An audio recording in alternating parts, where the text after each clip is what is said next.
Buenos días para todos, hermanos, visitas que nos acompañan en esta mañana. Sea el Señor continuando bendiciéndoles en este día y en el resto de esta semana y en cada uno de los días que Dios nos da para alabarle y glorificarle. Vamos, hermanos, pues a continuar aprendiendo de lo que la Escritura nos enseña, de lo que ella nos ha dejado, para que nosotros seamos, como dice la palabra de Dios, hombres perfectos, y la parte del género, ¿no? Hombre y mujer, cristianos, perfectos, maduros, preparados para toda buena obra. Eso tiene como objetivo la Escritura, prepararnos para que podamos agradar a Dios, hacer su voluntad y cumplir el propósito que tenemos en esta vida, que es glorificar a Dios, que es exaltarlo. Vamos, hermanos, pues a abrir nuestras Biblias en el libro de Apocalipsis, capítulo 2. Como les decía el domingo pasado, que también tuve el privilegio de compartir con ustedes el mensaje,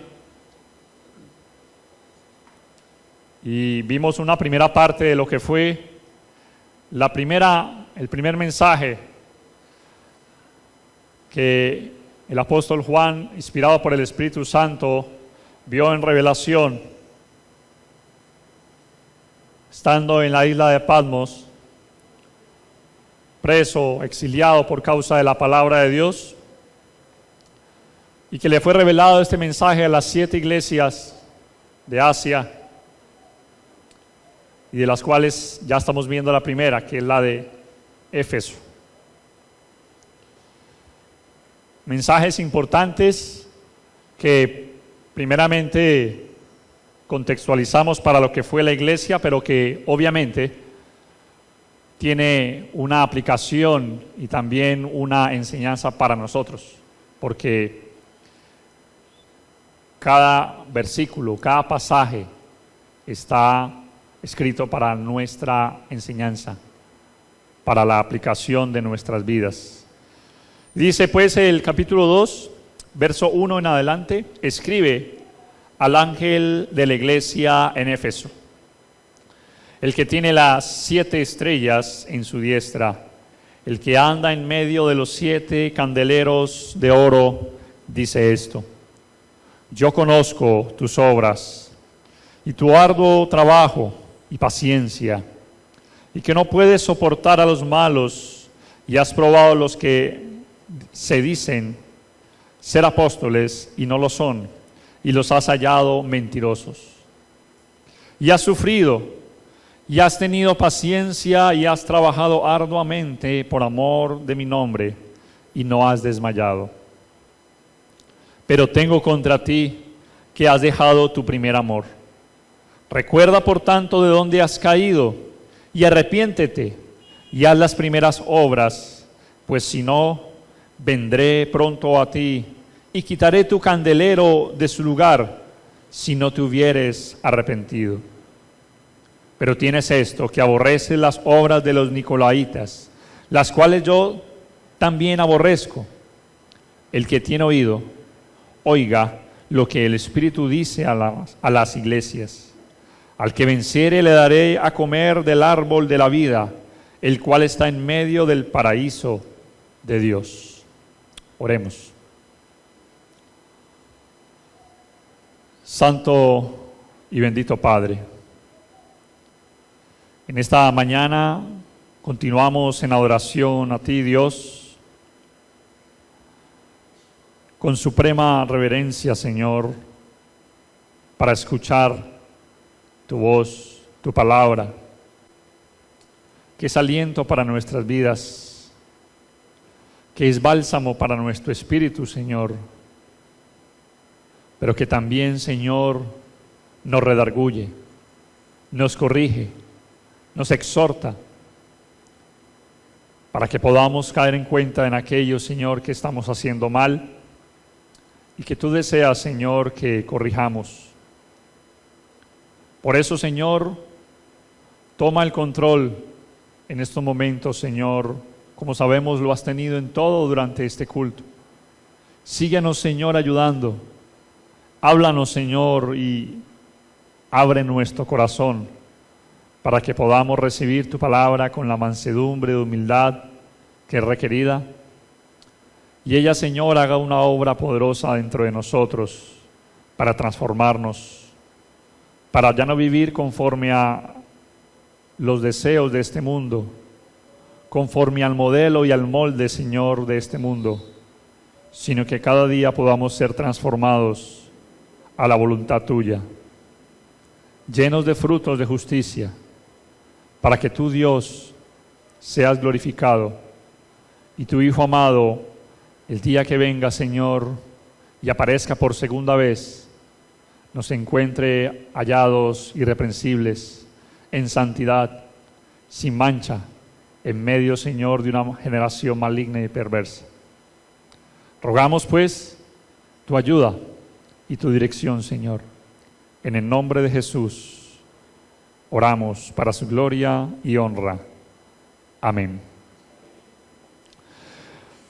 Muy bien, hermanos, después de que el domingo pasado vimos lo que fue la primera parte de la forma positiva de la que Jesús habló acerca de la iglesia de Éfeso, de todo lo que él habló de los elogios por sus buenas obras, por conocer Jesús los hechos que él realmente veía en la iglesia, porque nada se podía ocultar, todo está desnudo ante Dios, ante aquel que hemos de dar cuenta. Y Jesús conocía la iglesia, sabía de ella, sabía de sus obras y de todo lo que hacía, de su servicio, de su actividad, de su constancia, de que era una iglesia ferviente en el trabajo, ejerciendo los dones, activando los dones que Dios había dejado a cada uno. No era una iglesia perezosa, no era una iglesia que se sentaba ni cruzada a esperar y hacer las obras que Dios había dejado y había preparado de antemano para que nosotros anduviésemos en ellas. Y ellos habían trabajado tanto, como dice los primeros versículos, con arduo trabajo, hasta el cansancio, hasta el agotamiento. Como dijo alguien, habían trabajado hasta cansarse, sin cansarse del trabajo. Tenían un fuerte brazo derecho de servicio y también tenían un fuerte brazo izquierdo para la disciplina, porque no podían soportar la maldad, no podían soportar el pecado, ejecutaban la disciplina cuando era debido, cuando había que hacer disciplina lo hacían, porque no eran permisivos con el pecado, no coqueteaban con el pecado. Una iglesia fuerte en ello, fuerte en probar los espíritus, porque siempre era necesario diferenciar entre una enseñanza verdadera y una enseñanza falsa. Y ellos podían probar los espíritus, podían desenmascarar fácilmente a esos falsos maestros, a esas falsas enseñanzas que traían algunos, como los nicolaitas, que también querían ser jerarcas de la iglesia. Podían entonces probar y podían, hermanos, detener esas falsas enseñanzas y no permitir que la influencia de estos hombres falsos, de estas personas que estaban proclamando una enseñanza errada, fuera a tocar o a dañar o a contaminar a los demás hermanos. Ellos podían hacer eso, cortaban la comunión con ellos, aborrecían, dice allí, lo mismo que Jesús aborrecía. Si usted y yo fuéramos parte de esa iglesia, hiciéramos parte de la membresía de esa iglesia, qué bueno era esa iglesia, agradable haber sido parte de esa congregación. Si esta carta fuera dirigida a la iglesia acá en Cristo, la iglesia de Cristo de Cali, directamente a nosotros, leyéndola hasta los elogios que Jesús hablaba allí, podríamos decir, wow, qué bendición, ¿no? No pudiste haberlo dicho mejor, Jesús. Realmente somos una congregación extraordinaria. Qué bella, qué hermosa. Pero, a partir del versículo 4, bueno, siempre hay un pero en la vida, ¿no? Casi siempre en nuestra vida tenemos un pero. Siempre hay una contra. No todo es perfecto. No hay felicidad completa. Y obviamente se supone que no la haya, ¿no? No fuimos creados para vivir felices en este mundo, sino para la eternidad. ¿Cuál era este pero? ¿Y qué era lo que el Señor tenía en contra? Allí lo dice, versículo 4. Pero tengo contra ti, que has dejado tu primer amor. Como les decía, en cierta ocasión los griegos utilizaban muchas palabras, tenían 5 palabras para describir el amor, pero en el griego esta palabra amor es la palabra ágape, y la palabra ágape habla del amor desinteresado, entregado, sacrificado, ese amor que busca el bienestar del otro, es un amor de acción, es un amor incondicional, es un amor, hermanos, que viene de Dios y que solamente Dios puede dar. El amor que habla aquí el pasaje. Era, hermanos, como les decía, una iglesia con unos brazos fuertes, con una apariencia externa fuerte, con una musculatura fuerte en servicio y fuerte contra el pecado y el error. Usted ha escuchado esa frase que nuestro presidente o expresidente ya tuvo en su eslogan la palabra de su campaña, mano firme, corazón grande, ¿no? ¿Recuerda esa frase de uno de nuestros presidentes que fue presidente? Bueno, los de Efeso tenían una mano firme, lastimosamente no tenían un corazón grande, era un corazón pequeño, era un corazón que estaba enfermo. Si Jesús realmente hizo ese diagnóstico, ese cuadro clínico de la iglesia, bueno, una iglesia que aparentemente tenía todo, fuerte en muchas cosas, pero tenía una debilidad en su corazón, un corazón enfermo. Y cuando Jesús hizo ese examen, ese electrocardiograma, como muchos hoy en día a la vida física, se ven aparentemente sanos, pero usted ha escuchado en las noticias cómo gente joven muere por ataques cardíacos, gente deportista, y está muy bien físicamente, aparentemente, pero tiene una falla en su corazón. Y espiritualmente hablando, esto es lo que estaba pasando en la iglesia de Éfeso. Tenían una gran apariencia y eran como Jesús dijo en una ocasión. Era una iglesia que adoraba, honraba a Dios, pero su corazón estaba lejos de ella. Jesús lo dijo en cierta ocasión, ¿no? Este pueblo de labios me honra, pero su corazón está lejos de mí. Su corazón está lejos de mí. Y eso sucedía porque se habían acostumbrado tanto a la obra del Señor, escuche bien, que se habían olvidado del Señor de la obra. Eso puede pasar, hermanos. Eso puede suceder en nuestras vidas. Nos acostumbremos tanto a la obra del Señor que nos olvidemos del Señor de la obra. Y había pasado en la iglesia de Éfeso y puede estar pasando acá también, porque el mensaje fue para ella, pero es para todas las iglesias, en todo el mundo, en todas las épocas, en todas las eras, para cada uno. Miremos, hermanos, una palabra clave que hay en el versículo 4, la palabra primer. Dice, has dejado tu primer amor. Esa palabra primer está hablando de primero, lo verdaderamente importante, lo que está en el pináculo de la vida y que debe estar en la parte más alta de nuestras vidas.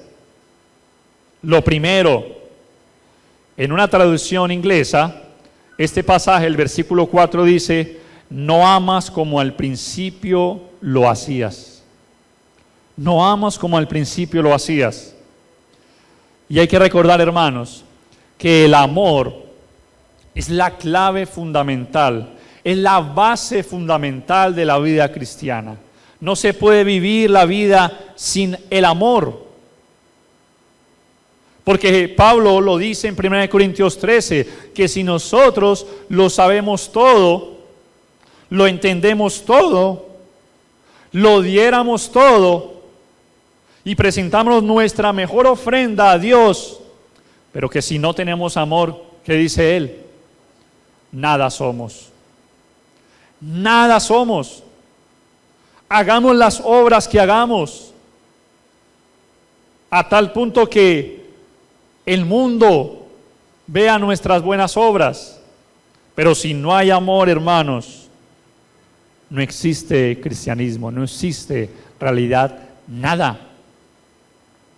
Y por eso el apóstol Pablo, allí mismo en 1 Corintios 13 lo dice, que el amor es el camino más excelente. Mas yo muestro un camino más excelente, dice, terminando el capítulo 12. Yo muestro y empieza a hablar del amor. Y pregunta, hermanos, ¿por qué se apaga el amor? ¿Por qué hay amor que va bajando en las vidas nuestras hacia Dios o hacia nuestros hermanos? Jesús dijo en Mateo capítulo 24, versículo 12, que por haberse multiplicado la maldad, el amor de muchos se enfriará. Entonces es la maldad lo que hace que el amor merme, se enfríe. Bueno, es una razón, es una de las razones que da Jesús. La maldad de este mundo. Al ver el hombre las injusticias que hay, el amor de él se enfría. ¿Por qué se enfría el amor, por ejemplo, para colocar un ejemplo, en un matrimonio? Porque de la misma manera que podríamos ilustrar la vida matrimonial, una pareja donde se ha enfriado el amor, podríamos también ver cómo es que el ser humano o el cristiano enfría su amor por el Señor. Preguntémonos, hermanos, cuando usted y yo nos casamos, los que son casados, ¿por qué pasa que el amor baja, se enfría, se apaga, donde ya no es lo mismo, donde ya no tenemos las mismas palabras con el cónyuge? Porque ya no somos como los novios que se tomaban de la mano, se abrazaban y buscaban esos momentos para estar conversando, a tal punto que había una obsesión por estar siempre con esa persona, hablar con ella. Iba uno de visita y salía a la visita y en la casa volvía y llamaba. ¿Cierto? Eso nos pasaba, ¿no? Y muchas veces uno ve parejas que han enfriado el amor en sus vidas. Pero la Biblia habla, hermanos, en cuanto a nuestro amor por Dios, que debemos mantener un espíritu ferviente. Romanos capítulo 12, versículo 11. Una pasión, un fervor por Dios, un apasionamiento por Dios, que muchas veces se apaga. ¿Por causa de qué? Bueno, al igual que en el matrimonio, muchas veces, no en todas las ocasiones, pero muchas veces hay algo que el matrimonio pasa a lo largo de los años, es la rutina. La rutina, la monotonía, hacer una misma cosa siempre. Eso hace que la persona, al actuar con monotonía, se olvide de la reflexión. Y ya empieza a hacer cosas por costumbre, por hábito o de una manera mecánica. Así pasa muchas veces en nuestra vida espiritual. Nos volvemos rutinarios, nos volvemos costumbristas, porque olvidamos la reflexión. Entonces, los sermones ya no son sermones reflexivos. Los escuchamos, pero no los reflexionamos. Entonces, cuando escuchamos un estudio, viene a bien a nuestra mente y lo intelectualizamos, pero no los interiorizamos, no los llevamos adentro. Aprendemos con la mente, pero no llevamos esa enseñanza al corazón. Nos olvidamos de la reflexión, nos acostumbramos mucho y ya hemos perdido ese fuego como al principio Dios quiere que lo tengamos. Pero hermanos, esta iglesia estaba pasando por esa situación. Se estaba olvidando de hacer las cosas con fervor. Se estaba olvidando ese amor que debía de tener para buscar la presencia de Dios. Y hermanos, debemos entender una verdad muy importante para nuestras vidas. Dios se interesa no solamente en lo que hacemos, sino también por qué lo hacemos. Escuche bien, Dios se interesa no es solamente en lo que nosotros hacemos, sino por qué lo hacemos. ¿Por qué? ¿Cuál es la razón por la cual usted y yo buscamos a Dios, seguimos a Dios? Dios se interesa, hermanos. Por eso en 1 Tesalonicenses capítulo 1, versículo 3, que ya lo hemos estado estudiando en la carta que estamos estudiando. Y dice el apóstol Pablo, inspirado por el Espíritu Santo: acordándonos sin cesar delante del Dios y Padre nuestro, de la obra de vuestra fe. Pero miren lo que dice: del trabajo de vuestro amor y de vuestra constancia en la esperanza en nuestro Señor Jesucristo.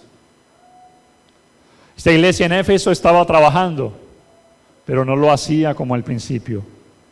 Estaba disciplinando, estaba teniendo en cuenta los errores, estaban reuniéndose, estaban siendo muy activos, pero no estaban teniendo ese amor ferviente en sus corazones. ¿Pasa así, hermanos? ¿Pasa en nuestras vidas? Que hacemos mucho, que activamos muchos dones, que somos una iglesia permanentemente activa en el trabajo, en las reuniones, en la actividad. ¿Pero por qué lo hacemos? ¿Será que es por quedar bien con los demás? ¿Será que es por el hermano no vaya a decir esto o aquello? Si realmente estamos haciendo la voluntad de Dios como Dios quiere. Hay dos palabras que nos deben hacer reflexionar. Dos palabras, escuche bien. La palabra necesidad, la palabra deber. ¿Por qué viene usted, hermanos? ¿Por qué se congrega? ¿Por qué lee la Biblia? ¿Por qué le habla a otros de Dios? ¿Por qué ora? ¿Por qué participa de las actividades de la iglesia? ¿Por qué? Si es el deber lo que le impulsa, entonces son las especificaciones legales de acuerdo a los mandamientos. Pero si es la necesidad, entonces es el amor que nace como respuesta del amor de Dios hacia nosotros. ¿Usted lo hace porque debe hacerlo o usted lo hace porque necesita hacerlo? ¿Usted lo hace porque necesita de Dios o usted lo hace porque es un mandamiento hacerlo? Y es verdad, es un mandamiento. No vamos a discutirlo. Pero el mandamiento que Dios dice en su palabra que debemos hacer, el mayor mandamiento, es amar a Dios con todo nuestro corazón, con toda nuestra alma, con toda nuestra mente, con todas nuestras fuerzas, y amar a nuestro prójimo como a sí mismo. El amor de Dios es lo que lo debe impulsar. El amor a Dios. Nosotros, hermanos, en 1 Juan capítulo 4, versículo 19 dice: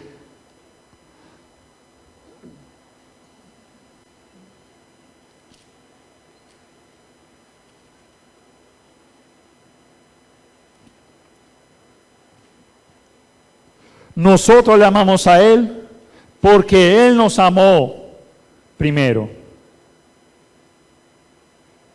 De la misma manera, hermanos, Pablo reconoció que la verdadera fuerza motivadora en nuestras vidas es el amor no merecido. Él dijo en 2 Corintios 5, 14, que el amor de Cristo nos constriñe, nos impulsa, nos mueve. Lo único, hermanos, que Dios ha buscado y busca de usted es que Dios le ame. Es que usted ame a Dios. Y que muestre ese amor hacia Dios porque Él lo amó a usted primero. Él nos amó a nosotros primero antes que nosotros primero lo amáramos a Él. Así que, hermanos, preguntémonos, ¿es el deber? ¿Es la responsabilidad? ¿O es la necesidad lo que nos impulsa a obedecer a Dios? Lo que nos impulsa a trabajar por el Señor. Lo que nos impulsa a congregarnos. Y voy a ser de pronto duro con lo que voy a decir, pero voy a poner ese desafío en usted, en todos. Y hágalo a partir de hoy. A partir de hoy. Si usted viene a congregarse porque simplemente es un deber, porque es un mandamiento y no lo hace con amor, es mejor que no venga. Posiblemente el próximo domingo, no lo sé, no estoy en los corazones de nadie. Puede que veamos menos personas, puede que veamos sillas más vacías. Ojalá que no. Ojalá que no, ojalá que nosotros estemos haciendo las cosas porque amamos hacerlo.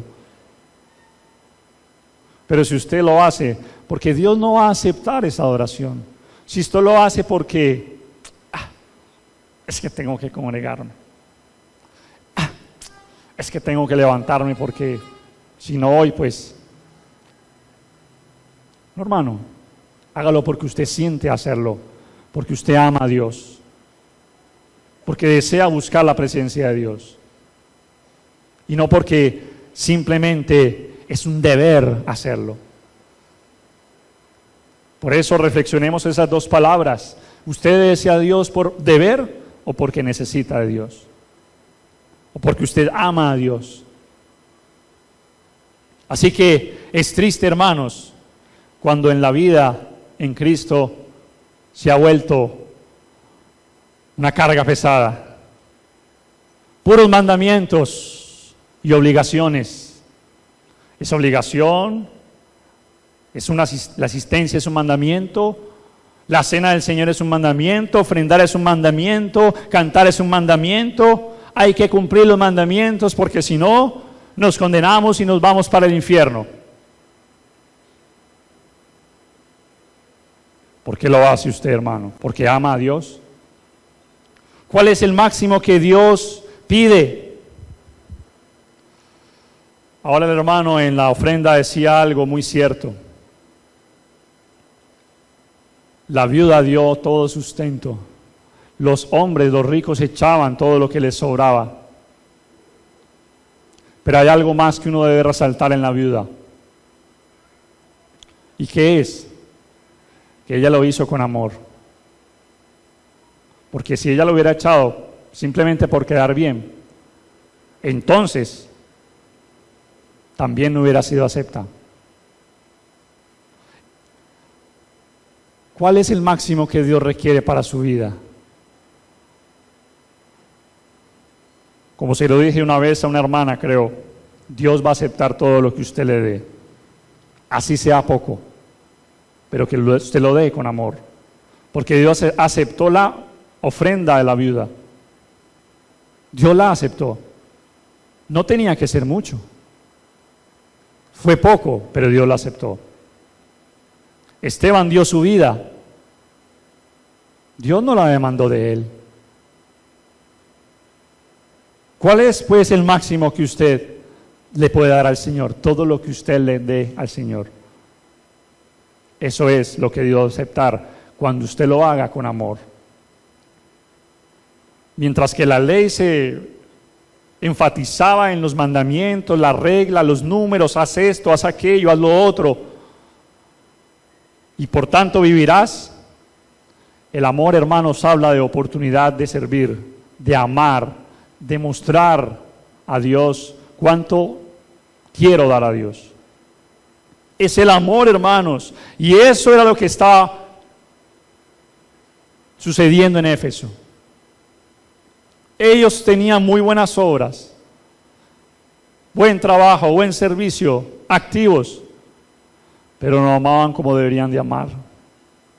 No lo hacían con el amor que lo debían de hacer.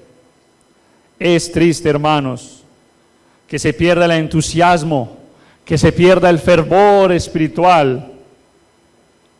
Y como lo decía ahora, son como los esposos, que muchos de ellos viven juntos, pero que en realidad es como si estuvieran separados. Muchos de ellos, muchos esposos, viven bajo el mismo techo, pero como si no fueran esposos. Así hay muchos cristianos, pero aquí no hay de esos. Gracias a Dios nosotros aquí amamos todos a Dios, y lo hacemos porque necesitamos a Dios y deseamos agradarle.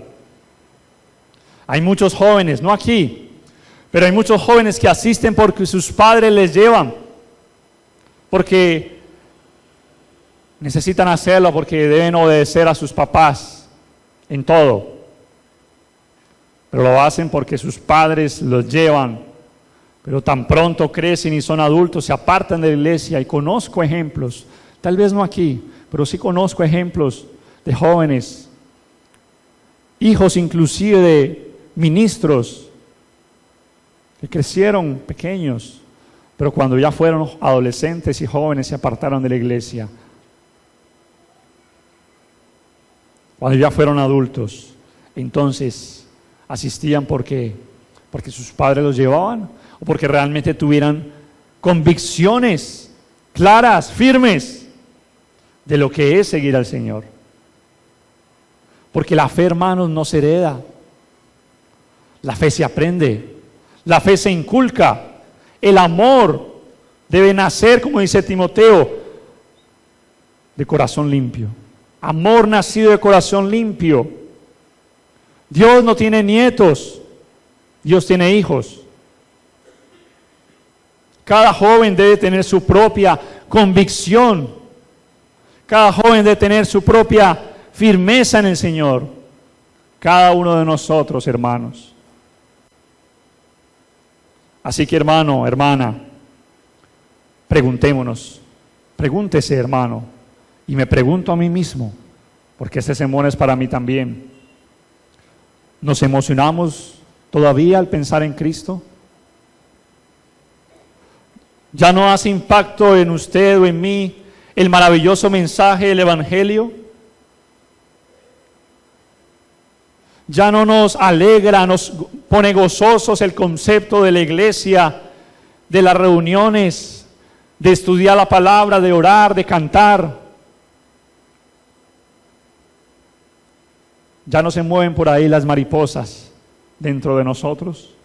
Pregúntese, hermano, preguntémonos.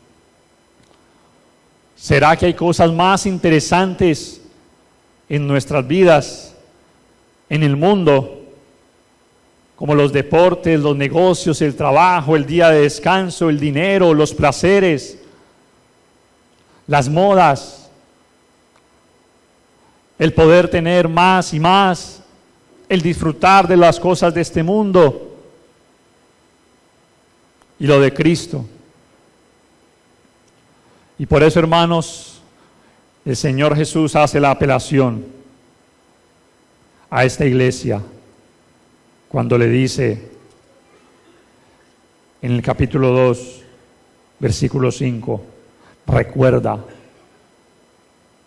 Recuerda, hermano, por tanto, de dónde has caído y arrepiéntete. ¿Qué hacer, hermanos, para este problema? Recuerda. Recuerda, hermano, tus primeros días como cristiano. Recordemos. Hagamos un alto y recuerde usted cómo era cuando se convirtió al Señor.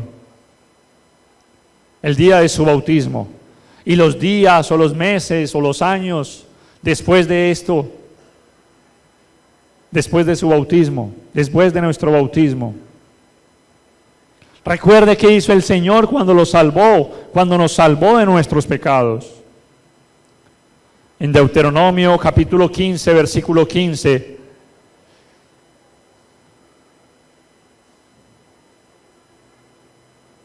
dice la Escritura, y te acordarás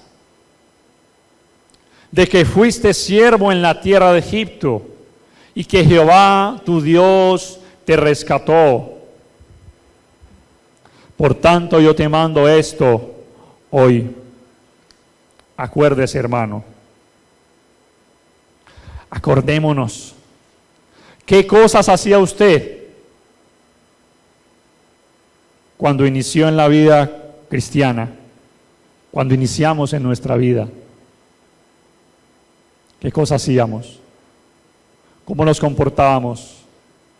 Era de los que acababa el culto y nos íbamos ahí mismo porque, siquiera terminó. O era de los que compartíamos con los hermanos. Era de los que convivíamos con ellos, nos preocupábamos por la comunión. Leíamos cuántos libros de la Biblia a la semana. Meditábamos. Estábamos dispuestos a las reuniones. Meditemos, hermanos. Esto es de meditar cada uno. Esto es de meditar. Con cuánto fervor actuábamos y practicábamos. ¿Cómo íbamos a otras personas? ¿Cómo estábamos dispuestos para un servicio? El deseo por congregarnos, por estudiar la palabra de Dios, por visitar, por predicar, por cantar, por orar, por servir. Teníamos la oportunidad de hacer algo y queríamos hacerlo. Meditemos, hermanos. Recuerde, dice, recuerda, por tanto, de dónde has caído. ¿De dónde te sacó el Señor? ¿De dónde nos sacó el Señor? Recuerde usted, hermano, hermana, ese día tan maravilloso. Haga memoria, pero dice también arrepiéntete. Y esa palabra nos está diciendo de que es un pecado. Porque la palabra arrepentimiento nos está diciendo, eso es un pecado lo que estás cometiendo. Y la iglesia en Éfeso estaba cometiendo ese pecado. Porque si no, no tendría de qué arrepentirse. A pesar de toda su actividad, a pesar de todo su servicio, a pesar de todo su ejercicio de los dones y de discernir entre la verdad y el error. Es un pecado y hay que arrepentirse de él. Arrepiéntete, dice allí.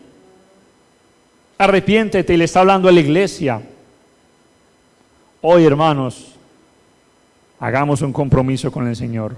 Decidamos en nuestro corazón cambiar de voluntad, porque eso es el arrepentimiento. Es un cambio de voluntad que va a resultar en un cambio de vida. No permita, hermano, hermana, que la luz se vaya apagando.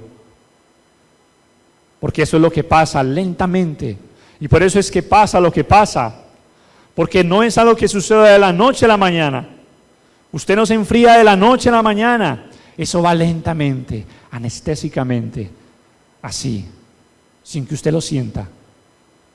Usted se va alejando, poquito a poco, y así, sutilmente, va perdiendo el fuego del primer amor.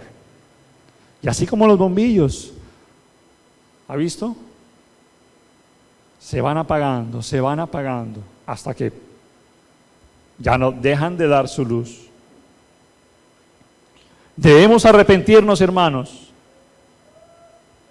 porque la Biblia dice en Hechos capítulo 17, versículo 30 y 31, que Dios ha establecido un día en el cual juzgará al mundo con justicia, porque usted y yo le vamos a dar cuentas a Dios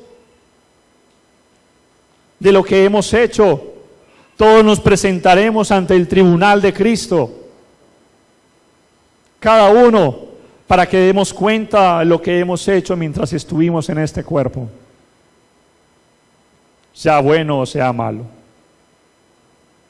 Compareceremos usted y yo, vamos a dar cuentas a Dios. Por eso debemos arrepentirnos, hermanos, porque Dios es benigno, es bueno. Y dice Romanos que no menospreciemos su riqueza de benignidad y bondad, porque esto nos guía al arrepentimiento. No podemos, hermanos, simplemente sentir dolor por esto que puede estar sucediendo en nuestras vidas y quedarnos manicruzados y no hacer nada frente a ello. No, hay que actuar. Hay que hacerlo. Dios quiere tomar nuestro corazón y gobernarlo, dirigirlo.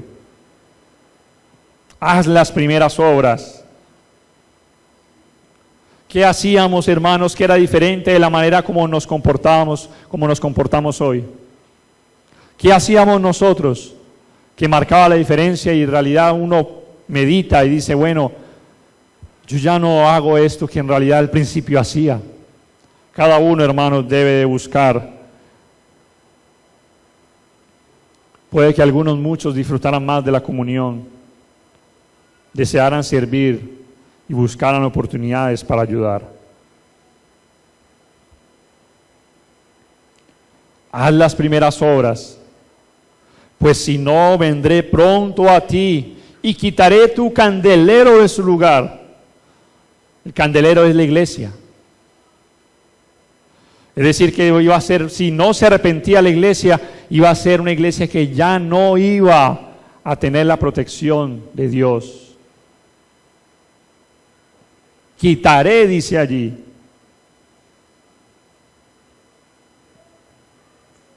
Tu candelero de su lugar, si no te hubieras arrepentido. Oigamos, hermanos, dice el versículo 7. Oiga lo que el Espíritu dice a las iglesias. No tape su oído espiritual. No endurezca su corazón, hermano, hermana. No lo endurezcamos. Hagámoslo dócil, blando, porque esto es lo que nos está diciendo la palabra de Dios, no yo. Dios nos dice, arrepiéntate. Haz las primeras obras. Vuelve a ese primer amor. Esta carta, hermanos, a los Efesios nos debe motivar a examinarnos. ¿Cuáles son los motivos para servir al Señor? ¿Qué me motiva a mí? ¿Por qué vivo de la manera como vivo? ¿Por qué sirvo al Señor de la manera en que sirvo? ¿Se ha convertido todo este tiempo en algo que es simplemente un hábito? ¿Una costumbre? ¿Un deber? ¿Un mandamiento?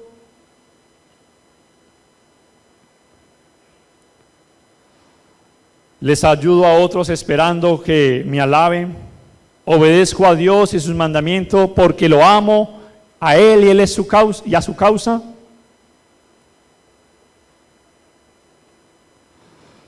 Lo cierto de todo esto, hermanos, es que este problema que dice la Biblia acerca de la iglesia en Éfeso es un problema difícil de detectar en el corazón. A veces no lo sentimos, pero sí la Biblia dice que nos examinemos a nosotros mismos, nos probemos a nosotros mismos. Es un corazón, hermanos, que estaba lesionado, enfermo, a punto de un paro cardíaco. Muy de buena apariencia el cuerpo, pero el corazón enfermo. Y es hora de que nosotros vayamos al gran médico, al Señor, y decida ya no ser de ese doble ánimo, en ese vaivén, unos días sí, otros días no, un domingo sí, otro domingo no, hoy me siento bien con el Señor, hoy no tan bien.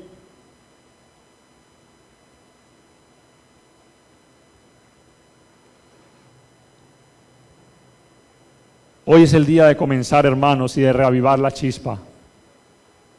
Así como hay parejas que deciden, porque se dan cuenta que la chispa de su amor se ha apagado y ya no son los mismos como cuando se casaron.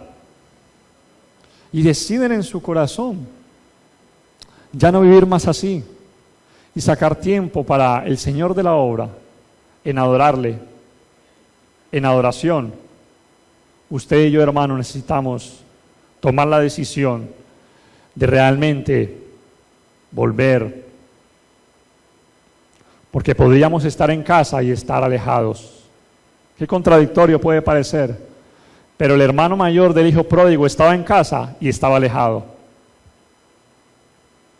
Vivía bajo el mismo techo del papá, pero fue un hombre que no quiso perdonar, fue iracundo, no trató bien a su hermano cuando llegó. Estaba perdido en casa. Y puede que a veces nosotros estemos así, estando dentro de la casa, pero con un corazón alejado, porque solamente es de labios, y Dios no quiere eso, hermanos. Por eso el desafío que les ponía hace un momento, si usted ve, hermano, que usted lo está haciendo de labios, Dios no lo acepta. Si su ofrenda es solamente porque, bueno, para que los hermanos, Dios no lo acepta. Ese es el culto vano y sin provecho. Pero Dios nos dice que debemos adorar en espíritu y en verdad. No solamente en verdad, porque muchas veces lo que hacemos es adorar en verdad. No, listo, cantamos sin instrumentos, la mujer no predica, no tomamos diezmos. Oh, verdad, pero en espíritu. Pero en espíritu. Y Dios dice en espíritu y en verdad. Así que, hermanos, hoy es el día. Hagámoslo antes de que sea demasiado tarde y decidamos en nuestro corazón realmente volver a ese primer amor. A amar a Dios con todo nuestro corazón, nuestra alma, nuestra mente, nuestras fuerzas. Y todo lo que hagamos, porque eso enseña la Escritura, hacerlo de corazón como para el Señor y no para los hombres. Y no para los hombres. Dios les bendiga, hermanos.